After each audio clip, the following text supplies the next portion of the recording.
বিসমিল্লাহির রহমানির রহিম। আজ 11ই মে 2026 রোজ সোমবার।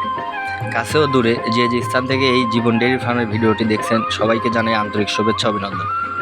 বরাবরের মতো আজকেও একটা রেড ফ্রিজিয়ান গাভি দেখাবো দর্শক।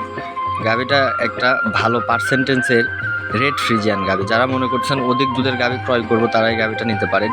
এই যে ভিডিওটা দেখতেছেন দর্শক, কোনো প্রকার জুম নাই, একদম রিয়েল ভিডিও। গাভীর শুধু বড় হইলেই দুধ হয় না, গাভীর দুধ হয় জাত পার্সেন্টেন্সে। দর্শক দেখেন গাভীটা এখন প্রেগনেন্ট অবস্থায় আছে। গাভীটা 8 মাস 16 দিনের গাভীন আছে। আপনারা সবাই জানেন আমি কিন্তু প্রান্তিক কৃষকের থেকে গাভীগুলো ক্রয় করি। এই গাভীটা এখনও বাচ্চা ডেলিভারি হইতে সময় লাগবে দর্শক 12 থেকে 15 দিন।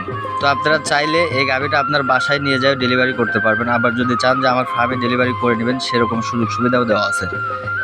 দর্শক গাভীটার প্রথম ল্যাকটেশনে দুধের রেকর্ড ছিল 24-25। আমি আশা করতেছি এই বিয়ানে দুধ হবে 28-30। গাভীটা কিন্তু নতুন 4 দাঁত দর্শক, একদম জেনুইন 4 দাঁত। আপনারা সরাসরি আসবেন, আমার কথা কাজে মিল হলে ক্রয় করবেন, না হলে দরকার নাই। ডিসক্রিপশনে ফোন নাম্বার দেওয়া থাকবে, ফোনের মাধ্যমে আলাপ আলোচনা করে ক্রয় করবেন। আমার ফার্মের লোকেশন পাবনা জেলা চাটমোহর থানা মথুরাপুর ইউনিয়ন পরিষদ সংলগ্ন। একদম সুস্থ সবল একটা গাভী, A to Z তরকা বলেন খুরা বলেন সব ভ্যাকসিন করা। দেখেন এর চাইতে ভালো গাভী আর হয় না আমার মনে হয়।